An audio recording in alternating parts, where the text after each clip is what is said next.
और जो शिव संध्या करते उनको पता है तीनों संध्याओं के भगवान शिव जी के रूप और स्वरूप का वर्णन अलग है। जब सुबह में हम भगवान शिव जी के संध्या करते हैं तो भगवान शिव जी को हम गौरव वर्ण देखते हैं, भगवान शिव जी को हम कल्याणकारी देखते हैं। हम ध्यानस्थ भगवान गौरव वर्ण का ध्यान करते हैं। श्वेत वर्ण भगवान शिव है सुबह में, और मध्याह्न भगवान शिव जी का ध्यान करते तो भगवान शिव जी रक्त वर्ण है, रुद्र स्वरूप है जो रक्षक है। सुबह का स्वरूप है वो सबका कल्याण करने वाला स्वरूप है। मध्याह्न जो भगवान शिव जी का ध्यान करते तो रक्त वर्ण है, रुद्र है, रक्षक है। और संध्या समय जब भगवान शिव जी का ध्यान करते हैं तो श्याम वर्ण है, शंकर है, शांति देने वाला है।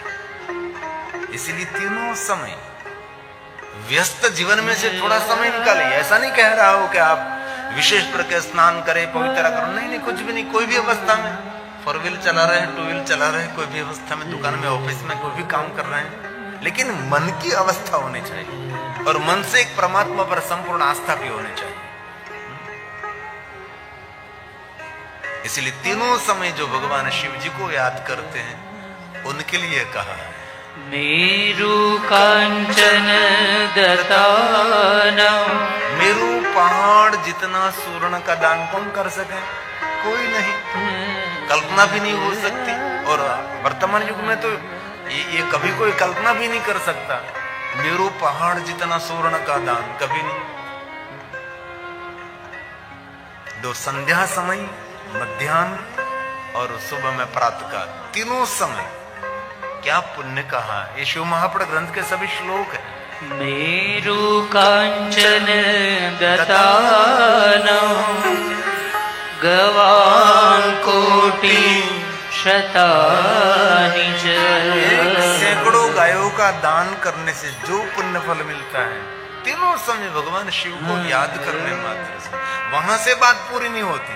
5 कोटि तुरंग गणा तत्फलं शिव दर्शनम। तत्फलं शिव दर्शनम।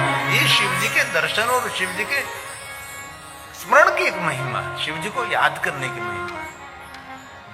इसलिए बहुत हृदय से कहता हूं, जीवन में एक पल भी हमारी ऐसी नहीं होनी चाहिए जो शिव की याद के बिना। हमारा एक श्वास भी ऐसा नहीं होना चाहिए। हमारे तन में, मन में, जीवन में शिव ही शिव रहना चाहिए और कोई नहीं। हमारा जीवन भी शिव है। हमारा भगवान महादेव के प्रति भाव कितना है। शिव महापुराण ग्रंथ में ऐसी बहुत सारी कथा है जो वनवासी, वन में रहने वाले, बहुत सारे हिंसा करने वाले हिंसक, उनको भगवान महादेव मिले। देखिए शंकर भगवान के प्रति हमारा भाव कितना शुद्ध है, यह बहुत महत्व की बात है। इसलिए भगवान महादेव ने स्वयं ने अपने भक्तों को वचन दिया है, कभी मेरे भक्तों पर कोई विपत्ति, इस समय मैं उसकी रक्षा के लिए पहुंचता हूं। कोई भी स्वरूप में, कोई भी रूप में वहां पहुंचता हूं। ये महादेव ने कहा है, यदा यदा विपत्तिः भक्तानां भवति क्वचित् तदा तदा हराम्याशु तत्क्षणात् सर्वशः सदा। तत्क्षण इसी समय पहुंचता हूं। तत्क्षणात् सर्वशः सदा। इसलिए मैं विलंब नहीं करता। जो मेरा भक्त मुझे समर्पित है, हर पल में उनकी रक्षा करता हूं। इसलिए बहुत हृदय से कहता हूं, निरंतर भगवान शिव को याद करें। कभी जीवन में किसी को कुछ फरियाद करने की आपको आवश्यकता नहीं रहेगी। ब्रह्मा जी ने भगवान महादेव के अगणित रूपों में से नीलकंठ रूप क्यों ले लिया? क्योंकि नीलकंठ रूप भगवान महादेव ने कहा, ब्रह्मा जी ने देखा है, विषपान करते हुए देखा है। अकारण ब्रह्मांड का क्षय हो रहा था, तब ब्रह्मांड की रक्षा अन्य कोई देवताओं ने नहीं की है, स्वयं महादेव ने की, शंकर भगवान ने की। आपको पता है भगवान कृष्ण का अवतरण हुआ तो भगवान महादेव दर्शन के लिए गए थे ना, और बहुत सुंदर संवाद भरी हुई कथा है। लेकिन माता ने यशोदा ने जब लाला को भगवान महादेव की गोद में दे दिया तो लालजी महाराज क्या करने लगे, बाल कृष्ण जी भगवान महादेव के गले में से सर्प पकड़ने लगे। तो भगवान महादेव ने तुरंत मन ही मन कह दिया, आपको भी काले नाग को नाचना है, थोड़ी सी प्रैक्टिस कर लें। तब भी भगवान कृष्ण जी ने यही कहा कि भगवान आपने विषपान किया है, आप चले जाएंगे तुरंत मुझे कोई विष पिलाने वाले आने वाले। ये भगवान कृष्ण और शंकर जी का सुंदर संवाद है। इसलिए ब्रह्मा जी ने अन्य रूप का वर्णन नहीं किया, नीलकंठ रूप का वर्णन किया, नीलकंठ रूप का वर्णन किया। ये पुष्पदंत महाराज ने भी इस रूप का वर्णन किया है। अकांड ब्रह्मांड शैलचकित देवासुर कृपा विधेयस्यास्य स्त्रीनयन विशंसो रतरत सकल्माशः कंठे तवन कुरुते नाश्रियः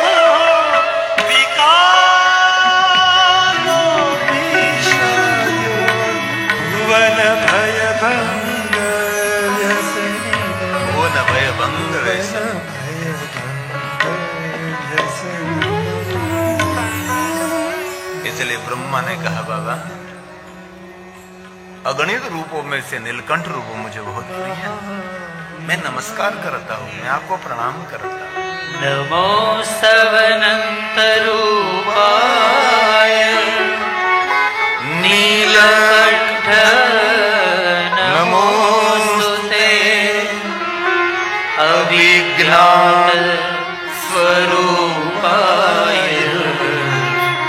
कैवल्याय मृताय च कैवल्याय मृताय च। ब्रह्मा ने कह दिया कि आप तो साक्षात अमृत स्वरूप हैं, इसलिए आप विषपान कर सके। जो अमृत का स्वरूप आप नहीं होते तो भगवान महादेव जी आप कैसे विषपान कर सकते हैं? समाज का अनादर कौन सहन कर सकता है? जिनका जीवन आदर से भरा है वो दूसरे का अनादर सहन कर सकता है। दूसरे का अपमान कौन सहन कर सकता है? जो स्वयं अपने जीवन को मान सम्मान से भर दिया है वो अपमान सहन कर सकता है। ये सज्जनों का स्वभाव है, कोई सज्जन का अनादर अपमान करे तो कुछ नहीं बोलेगा, कुछ भी प्रतिकारक नहीं, कभी नहीं, ये मौन रहेगा, वो शांत रहेगा, धीरे से वहां से हट जाएगा। ये सज्जनों का स्वभाव है। सज्जनों को कैसे पहचाने? सज्जन की कोई निंदा कर रहा है तो वो स्वयं उनकी निंदा करने नहीं लगेगा, वो मौन रहेगा, क्योंकि सज्जन है। और हमारा तो व्यवहार कैसा, हमारे लिए कोई बुरा बोले तो हम उनके लिए बुरा बोलने लगते हैं, सीधी बात है। हमारे को अनादर करे तो हम उनका अनादर करने लगते हैं। हमारा सबका, ज्यादातर ऐसे लोगों का स्वभाव है। किसी ने हमारा अपमान किया तो हम ध्यान में रखते हैं कि कभी उनका अवसर आने दो, उनका मैं भी अनादर करूंगा, अपमान करूंगा, दक्ष महाराज की तरह। इसलिए ब्रह्मा जी ने कहा कि महादेव आपने विषपान इसीलिए किया क्योंकि आप केवल्य अमृत स्वरूप है भगवान। ब्रह्मा जी ने बहुत सुंदर स्तुति की है। अंते कह दिया, कोई नहीं जानता महादेव आपको, अविज्ञात नान्तम देवा, कोई नहीं जानता, कोई नहीं जानता। अविज्ञात स्वरूपाय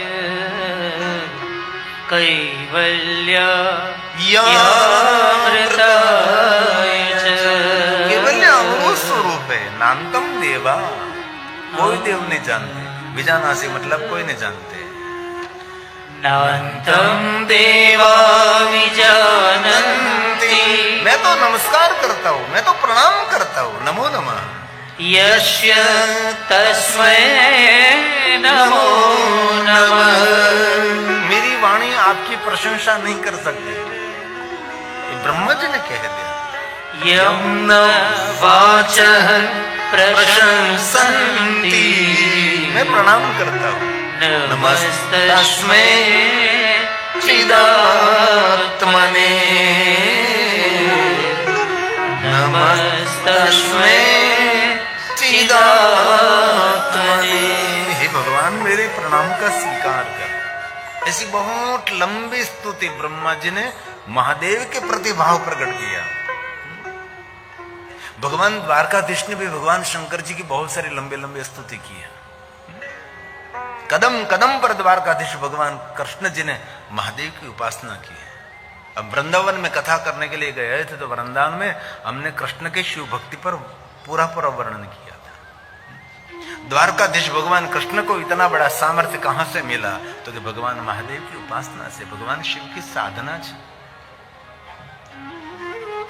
लेकिन कृष्ण को मानने वाले तब शिव से दूर भागते हैं, तब कृष्ण कितना प्रसन्न रहता है।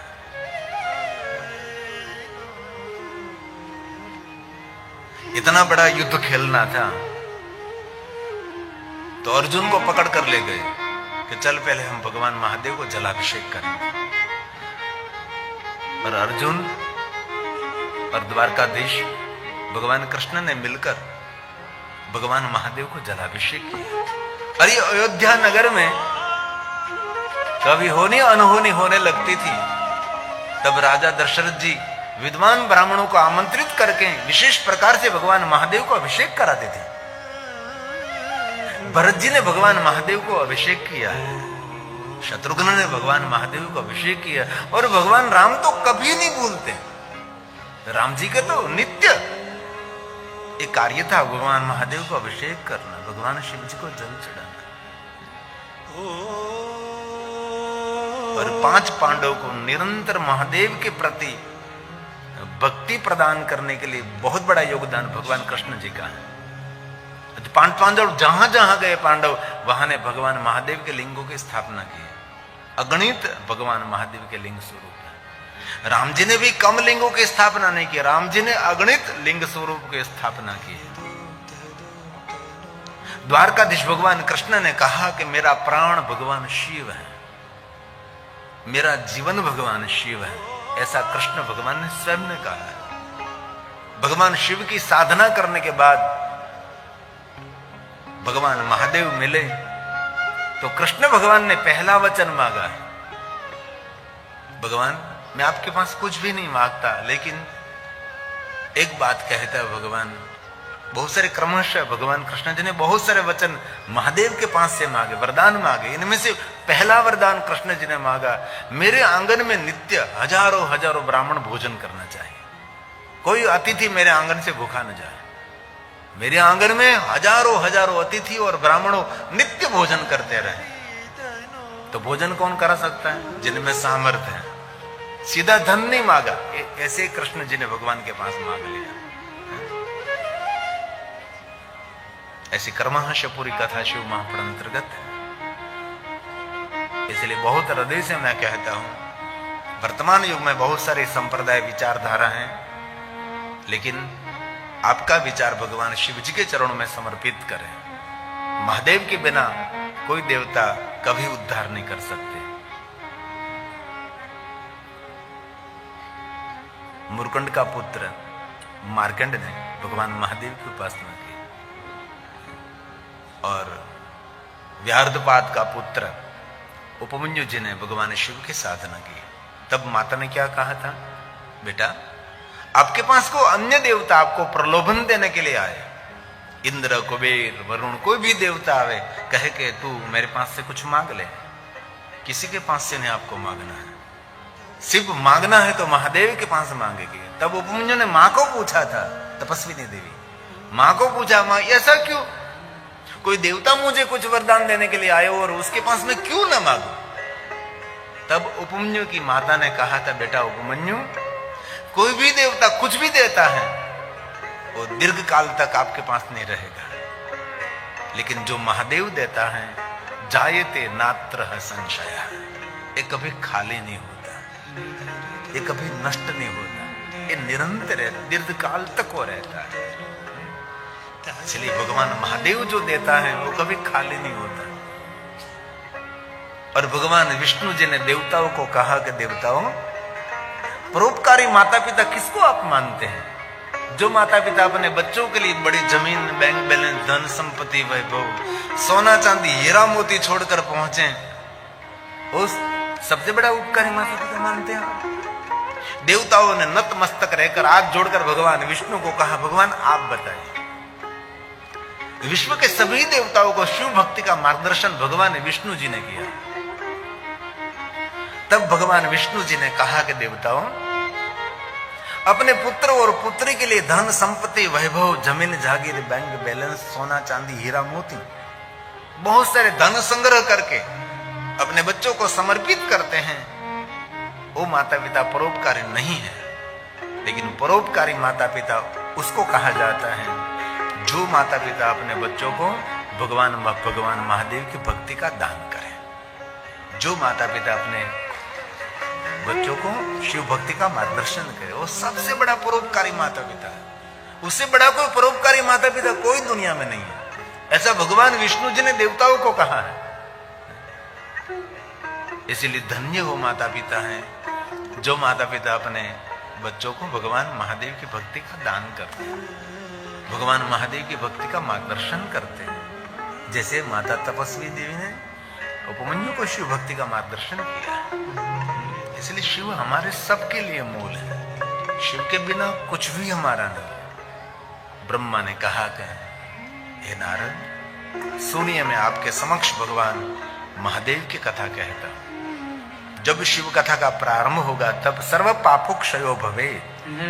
ये कथा प्रारंभ होने मात्र से जन्म जन्मांतर के पापों में से मनुष्य मुक्त हो जाएगा। ये ब्रह्मा जी ने कहा। अब कथा शुरू कर रहे हैं कौन?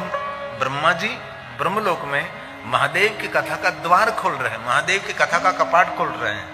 स्वयं ब्रह्मा जी ने कहा, हे नारद, हे नारद, यश्रुत्वा सर्वलोकानां सर्व पापक्षयो भवेत्। सभी पापों में से मनुष्य मुक्त हो जाएगा कथा प्रारंभ होने मात्र से। तदहं ते प्रवक्ष्यामि शिवतत्त्वं नामयम् शिवतत्त्वं नामयम्। मैं अकेला नहीं नारद, हम दोनों मिलकर भगवान शिव जी को प्रणाम करते हैं। शिव तत्वम नाम अयम, मैं अकेला नहीं, हम दोनों मिलकर भगवान शिव जी का नाम लेकर भगवान महादेव की कथा का प्रारंभ करेंगे। ब्रह्मा ने कहा, नारद सुनिए, आपके समक्ष में भगवान शिव कथा का प्रारंभ कर रहा हूं, परंतु एक बात का मैं स्वीकार करता हूं, मैं इस तत्व को नहीं जानता। शिव तत्वम मया नैव, मैं नहीं जानता ये तत्व कौन है, मुझे पता नहीं। ब्रह्मा जी ने कितना सहजता पूर्वक स्वीकार कर लिया। और एक बात जीवन में दिल से याद रखें, जिन विषय पर आपको कुछ भी पता नहीं, इन पर कभी बोलना नहीं चाहिए। गुजराती में કહું તો જે વસ્તુની આપણને ખબર નથી તેના પર બોલવું નહીં।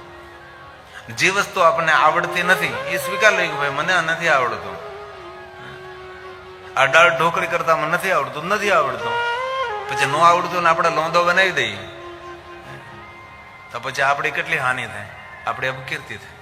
જે વસ્તુ આપણને આવડતી નથી, જે વસ્તુ આપણને ખબર નથી, સહજતાથી સ્વીકાર લેવું, મને ખબર નથી। ખોટા જવાબ આપવા એના કરતા સીધી રીતે સ્વીકાર લેવો। અમે એમએસસી માં ઇન્ટરવ્યુ આપવા જઈએ ને, અમને શીખવાડવામાં આવે જે વસ્તુની ખબર નથી એ તમારે કહી દેવાનું કે આ મને ખબર નથી। ખોટો જવાબ નહીં આપવાનો, પણ સ્વીકાર લેવાનો કે મને ખબર નથી। અસમંજસ જવાબ નહીં આપવાનો, લગભગ લગભગ લગભગ લગભગ નહીં, મને ખબર નથી, સોરી સર, આટલું મને ખબર છે। એનો નિયમ છે એમ્બેસીનો। ઘણા લોકોને ઇન્ટરવ્યુ આપવા જવાનું થાય તો સ્પષ્ટ જવાબ આપવા, ખબર નથી ખબર. અને હંમેશા ત્યાં સાચું બોલો. કોઈ પણ દેશમાં જતા હોય તો ઇમિગ્રેશનમાં હંમેશા સાચું બોલવાનું. જૂઠું બોલો એટલે પેલો તુરંત પકડી લે લોકો. કારણ કે આપણે જયારે જૂઠું બોલતા હોય ત્યારે આપણા મુખના આંખના હાવભાવ જુદા હોય. આપણે સાચું બોલતા હોય ત્યારે આપણા મુખાકૃતિઓ રે આપણે આંખનો ભાવ જુદો હોય. એ લોકો આપણો ચહેરો નહીં આપણી આંખ જોવે. આંખ ઉપરથી લોકો ઓળખી શકે છે આપણને. તેથી જે વસ્તુની ખબર નથી ખબર, તેથી કહ્યું બ્રહ્માજી હું નથી જાણતો. પોતાના પુત્ર નારદને કહે છે મને ખબર જ નથી કોણ છે. બ્રહ્મા બોલ્યા છે શિવ તત્વમ મયાનેવ વિષ્ણુ નાપી યથારતઃ. બિલકુલ શિવ તત્વને જાણતો નથી, પરંતુ વિષ્ણુ ભગવાન થોડું ઘણું જાણે છે. विष्णु ना भी यथारथ थोड़ा सा विष्णु जानते हैं, लेकिन किसी को पता नहीं. ज्ञात च परम रूप कोई છે કોણ છે? मद्भूतं च परेण मद्भूतं च परेण. શિવ તત્વનું જ્ઞાન થવું એ લગભગ આપણા માટે અસંભવ છે એવું કહ્યું છે. અને જેને શિવ તત્વનું જ્ઞાન થયું એ સાક્ષાત શિવ સ્વરૂપ છે. શિવ જ્ઞાનાત સ્વરૂપમ એ સાક્ષાત ભગવાન શિવજીનું સ્વરૂપ છે. અને એ પોતાના જીવનમાં કૃત્યો ભવેન્નર. સૌને શિવ તત્વનું જ્ઞાન થતું નથી, પણ જેને થઈ ગયું ભવેન્નર કૃત્યો धन्य થઈ ગયું, वो धन्य हो गया. सबको शिव तत्व का ज्ञान कभी नहीं होता. जिनको हो गया उनके लिए कहा कृत्यो भवेन्नर, ये धन्य हो गया. सबको कभी नहीं होता. जिन आत्मा को परमात्मा परम तत्व शिव तत्व का ज्ञान हो गया वो स्वयं शिव हो गया.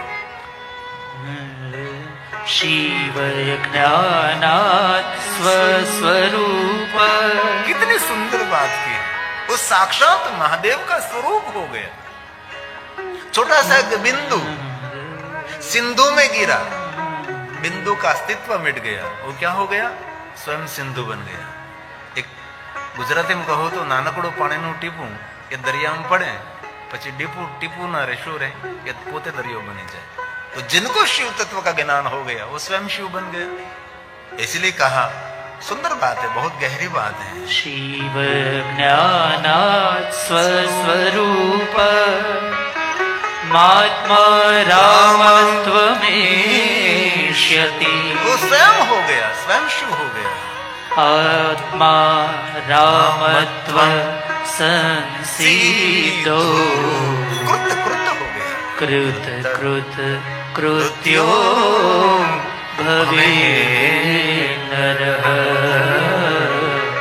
कृत कृत कृत्यो भवे नरः. इसलिए भगवान स्वयं महादेव ने कहा जो मेरे भक्तों में प्रीति रखते हैं वही मेरा सच्चा भक्त है. भगवान महादेव ने स्वयं ने कहा कि जो मेरा परम भक्त है, मुझे जो समर्पित है, उनमें जो प्रीति रखते हैं शिवस्य है शिव भक्तस्य शिव प्रीतितरो भवे, और मुझे बहुत प्रिय है. महादेव ने स्वयं ने कहा कि मेरे भक्तों में जो प्रीति रखता है उन पर मेरा बहुत आदर रहता है, उनको मैं बहुत प्रेम करता हूं, उन पर मैं प्रीति रखता हूं. थोड़ा ध्यान दीजिए, कोलाहल थोड़ा कम करें, पीछे बहुत जगह है बैठ जाएंगे, इसलिए थोड़ी सी शांति से.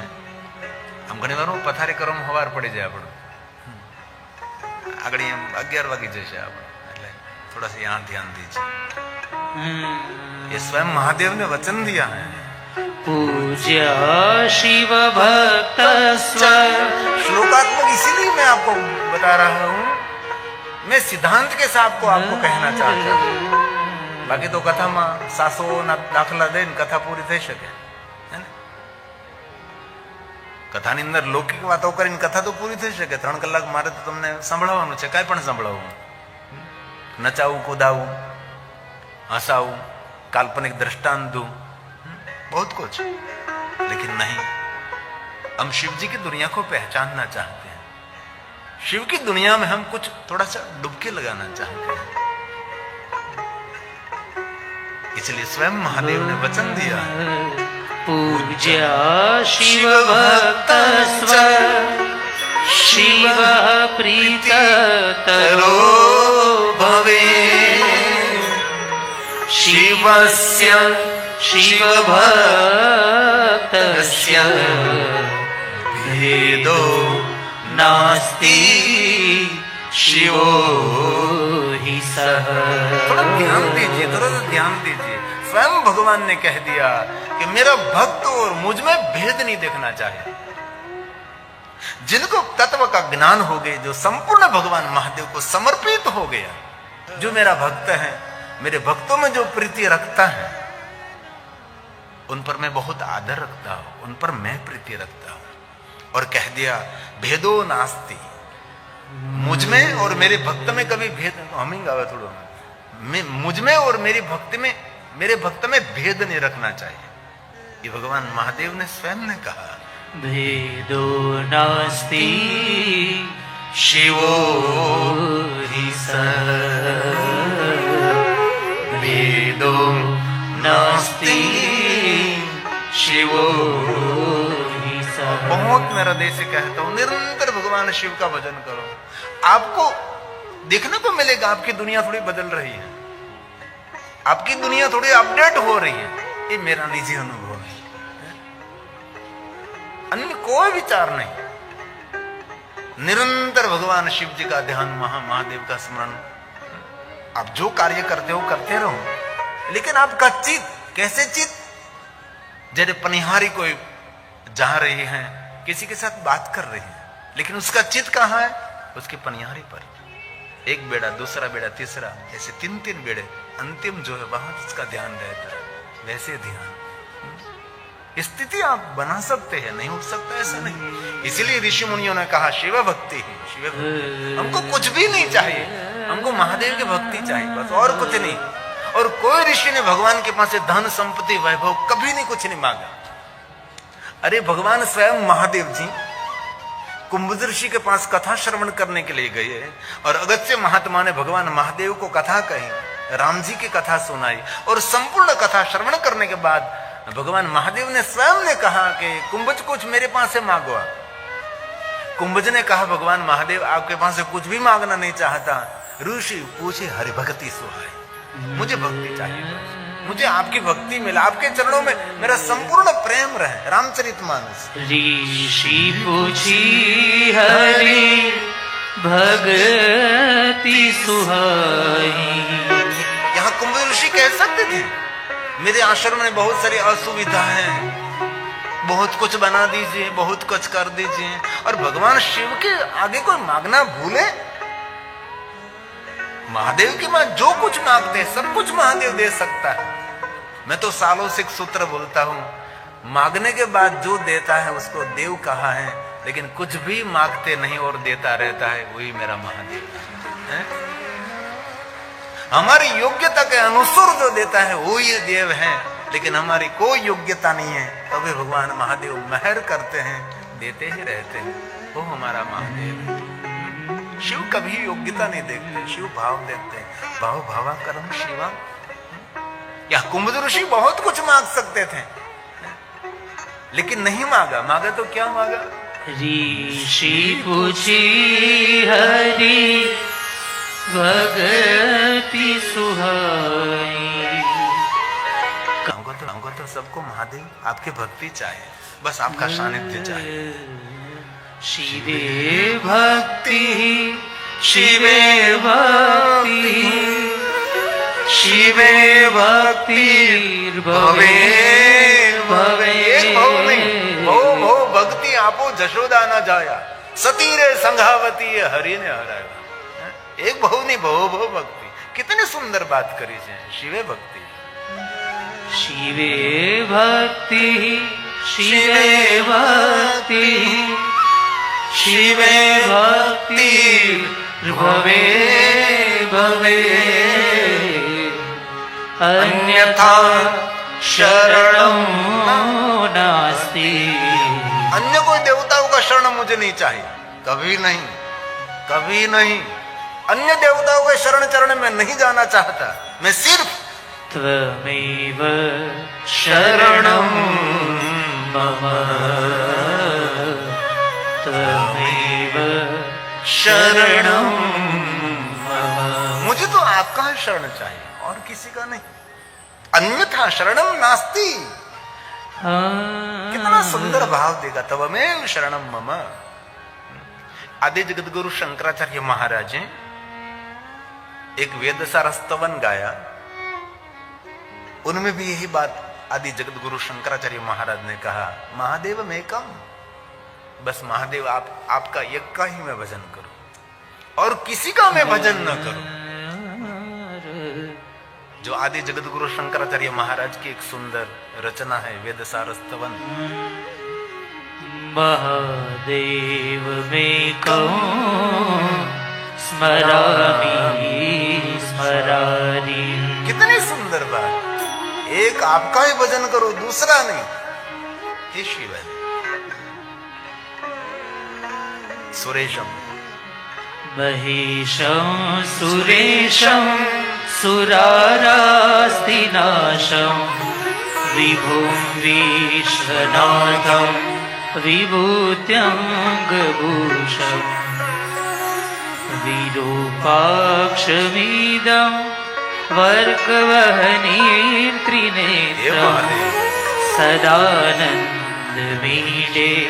प्रभु पंचवक्त्रं, सदानन्दमीडे प्रभु पंचवक्त्रम्। इसलिए शिव चाहिए और कोई नहीं। अन्यथा शरणम नास्ति, मुझे किसी के शरण में नहीं जाना है, तब मैं शरणम, मुझे आपका शरण। अरे शिव महापड़ ग्रंथ में तो ऋषि मुनि ने कह दिया कि भगवान आपके पास कभी मांगने की चेष्टा नहीं करते हम, लेकिन भगवान आप कुछ मांगने के लिए कह रहे हैं, इसलिए मांग रहे हैं। बाबा इस जन्म में तो आपकी भक्ति मिली है, लेकिन दूसरा जन्म वहां हमको मिले जिनके कुल में महादेव आप इष्ट के रूप में हो। शिव भक्त कुल में जन्म मिलना चाहिए। शिव महापड़ ग्रंथ का एक सुंदर श्लोक है, दिव्यता से भरा हुआ श्लोक है। स्वयं महादेव ने ऋषि मुनियों को कहा कि आप कुछ मांगो, तब ऋषि मुनियों ने महादेव के पास कुछ भी नहीं मांगा। कुले मम महादेवम, जिन कुल में महादेव की उपासना हो रही है, जहां हमारा जन्म मिले, ये माता पिता महादेव का भक्त होना चाहिए और इनके कुल देवता भगवान शिव आप होना चाहिए। ऐसे महादेव भक्त के कुल में जन्म मिले। और मैं शिव कथा कर रहा हूं, इसलिए शिव जी के बारे में आपको बताऊंगा। इसलिए आपका कोई अन्य कोई इष्ट हो तो आपको छोड़ना नहीं है, क्योंकि मैं शिव महापड़ कथा गा रहा हूं, इसलिए महादेव के बारे में आपको मैं बताता रहूंगा। और ऐसा भी नहीं समझना कि अन्य देवताओं पर मुझे कोई भाव नहीं है, सभी देवताओं का हम स्वीकार करते हैं, लेकिन मैं आपको महादेव की कथा सुना रहा हूं, इसलिए आपको महादेव की ओर पकड़ पकड़ में लाने का प्रयास करता हूं। आपका चित्त, आपका मन, आपका जीवन भगवान महादेव की ओर निरंतर यात्रा करे, हमारा प्रयास रहता है। इसलिए ऋषि मुनियों ने कहा भगवान और कुछ भी नहीं चाहिए, बस एक ही प्रार्थना है, दूसरा जन्म मिले तो वहां महादेव आपकी भक्ति होनी चाहिए, आपकी सेवा करने का अवसर मिलना चाहिए। जिनके कुल देवता महादेव है, इनमें बहुत सारे परिवार हो गए जिनके कुल देवता महादेव रहे हो गए, और बहुत लोगों ने अपने कुल देवता का त्याग भी कर दिया है, प्रलोभन में आकर, बात में आकर अपने इष्ट का त्याग कर दिया। जो के आपके माता पिता, आपके पूर्वज, आपके पूर्वजों जिन देव की उपासना साधना करते थे, उनका त्याग करके अन्य भटकने लगे। और शिव महापड़ ग्रंथ में स्पष्ट कहा है कि कलयुग में ब्राह्मण भी अपने इष्ट को छोड़कर अन्य स्थान पर भटकने लगेंगे। ऐसा श्लोकात्मक मेरे पास वर्णन है, क्योंकि सभी ब्राह्मणों का इष्ट देव भगवान महादेव है। और वर्तमान में हम देखते हैं बहुत सारे ब्राह्मण अपने इष्ट महादेव को छोड़कर अन्य स्थान पर चले गए। एक युग था, ब्राह्मण अपने नाम के पीछे शंकर लगाते था, गौरी शंकर, जटा शंकर, गंगा शंकर, नाम के पीछे शंकर लगता था। एक युग था एक। अब धीरे धीरे शंकर हट गए। इसलिए ऋषि मुनियों ने भगवान को कहा कि अब महादेव बस आपकी भक्ति मिले और जिन कुल में आपकी उपासना हो रही है ऐसे शिव भक्त कुल में जन्म मिले। कुले मम महादेव। मैं जो आपके समक्ष कुछ कहना चाहता हूं सब कुछ मैं शिव महापड़ ग्रंथ में खोज कर लेता हूं। कोई काल्पनिक कोई बनी बनाई बात नहीं। आप जो शिव महापुराण पढ़ते हैं वो संक्षिप्त शिव पुराण है, इनमें श्लोकात्मक नहीं। ये सभी गुजराती हिंदी में रहता है, इसमें कोई श्लोकात्मक प्रमाण नहीं मिलता। मेरे सामने जो शिव महापुराण ग्रंथ है ये संपूर्ण श्लोक में संस्कृत में है, हमारे देवलिपि देव भाषा है और दुनिया की सभी भाषाओं में कोई पवित्र भाषा है ये संस्कृत है। और ये ग्रंथ में ये शिव महापुराण ग्रंथ हमारा भगवान का वांगमय स्वरूप है। ये साक्षात महादेव का वांग मूर्ति है। ये शब्द लिंग है, वांग लिंग है। इसलिए सभी श्लोक शिव महापुराण ग्रंथ में से मैं निकालता हूं। कुले मम महादेवं भजनम तेस्तु सर्वदा। निरंतर आपका भजन, निरंतर आपका भजन। हे भगवान, माभूतस्य कुले जन्म यत्र त्वं नहीं देवता, यत्र त्वं नहीं देवता। यत्र तम नहीं, अन्य कोई देवता नहीं। यत्र त्वम नहीं देवता, और कोई नहीं चाहिए मुझे, और किसी की जरूर भी हमें नहीं है। भगवान आप हैं, सब कुछ है। शिव महापुराण ग्रंथ में ऐसी बहुत सारी कथाएं जहां भगवान शिव जी का प्रागट्य हुआ। अन्य देवताओं को वहां आह्वान नहीं करना पड़ता, वैसे देवता वहां उपस्थित हो जाते हैं। लौकिक बात सुनाओ, यहां देश का बड़ा प्रधान आ रहा है तो मुख्यमंत्री को कहना नहीं पड़ेगा आप आओ, उनका तो कर्तव्य बन जाएगा, वहां जाना ही पड़ेगा, उससे पहले जाना पड़ेगा। वैसे जहां जहां शिव जी प्रकट होते हैं वह विश्व के देवता वहां उपस्थित हो जाते हैं। सिर्फ देव नहीं, देवगण भी वहां उपस्थित रह जाते हैं। ये शिव की दुनिया। लेकिन शिव महापुराण ग्रंथ का इतना प्रचार प्रसार नहीं हुआ, इसीलिए लोग शिव से दूर चले गए। कहने में मुझे दुख हो रहा है। एक समय तो ऐसा था कि कोई शिवालय आता भी नहीं था, क्योंकि मेरा जन्म शिवालय में हुआ, मेरा जीवन शिवालय में बीता। मैंने देखा है कोई शिवालय पर आता नहीं था, क्योंकि इतनी संप्रदाय की बोलबाला और महादेव के प्रति इतनी। अरे मैं स्कूल में नहीं बैठा था, इससे पहले मैं कथा में जाता था और श्रीमद् भागवत कथा चलती थी। इनमें कोई शिव जी का कोई चरित्र हो तो लोग उन पर हंसते थे, वक्ता भी उन पर हंसाते थे। नारद जी का चरित्र तो उन पर हंसते थे, शिव जी पर हास्य करते थे। ये शिव है। और बहुत छोटे थे, हमारे गांव में कोई धर्माचार्य आए थे तो हम गए वहां उसके दर्शन के लिए। बहुत छोटे थे, स्कूल में भी नहीं बैठे थे, तो उनके घर एक महादेव की छवि देख लिया उसने। तो ये आचार्य जी इतने क्रोधित हो गए और तुरंत महादेव की छवि को निकाल दिया वहां से। तब तुम छोटे थे। शिव के प्रति इतना द्रोह कहां से आप ला गए? शिव हमारा सबका जीवन है। विचारधाराओं ने शिव परंपरा को बहुत खंडित किया था, पर कहीं दूर दूर तक महाग्रंथ को लोकप्रियता मिलने लगी। बहुत प्रयास किया, बहुत प्रयास किया, और अगणित आस्था को भी मैंने निरंतर साथ में रखी और दूर दूर तक महादेव की कथा का संदेश पहुंचाया। मुझे इस बात का गौरव है कुंडलिया परिवार के लिए। जब मध्य प्रदेश में कथा चल रही थी राजपुर में, तो ये सभी परिवार कुंडलिया परिवार मुहूर्त लेने के लिए आए थे। तो मैंने जाहिर में कहा था कि आज मैं बहुत मेरे जीवन को धन्य मानता हूँ। चूँकि मेरा गांव भी सावरकुंडला है, इस परिवार का भी गांव धन्य मानता हूँ। चूँकि मेरा गांव भी सावरकुंडला है, इस परिवार का भी गांव सावरकुंडला है। मेरे गांव वाले मेरे शिव महापुण कथा का आयोजन करा रहे हैं, इसलिए मेरे लिए बहुत गौरव की बात है। तो राधे राधे, हर हर महादेव। भक्तों, आप लोगों को मेरे चैनल डिस्कवरी ऑफ धर्मा में स्वागत है। भक्तों, तो आज हमने इस कथा में सुना कि शिव जी को किस टाइम याद करना चाहिए। सभी प्रकार से अलग अलग समय पे याद करने का फल भी अलग अलग होता है। शाम टाइम अगर शिव जी को याद करते हैं तो शिव जी हमारी रक्षा करते हैं। इसी प्रकार अगर हम सुबह शिव जी को याद करते हैं तो किस प्रकार का फल प्राप्त होता है। भक्तों, तो आपने इस वीडियो के माध्यम से सुना होगा और जाना होगा कि अगर प्रतिदिन की इस पहर में शिव जी का दर्शन करने मात्र से अकाल मृत्यु कभी नहीं होती है।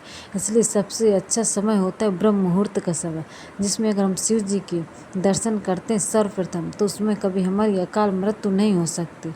भक्तों, तो ये आपको वीडियो कैसी लगी? अगर आपको ये वीडियो पसंद आया हो तो मेरे चैनल डिस्कवरी ऑफ धर्मा को सब्सक्राइब जरूर कीजिएगा और वीडियो को भी लाइक जरूर कीजिएगा। और ऐसी वीडियो देखने के लिए हमारे चैनल डिस्कवरी ऑफ धर्मा से जुड़े रहिएगा। धन्यवाद। राधे राधे, हर हर महादेव।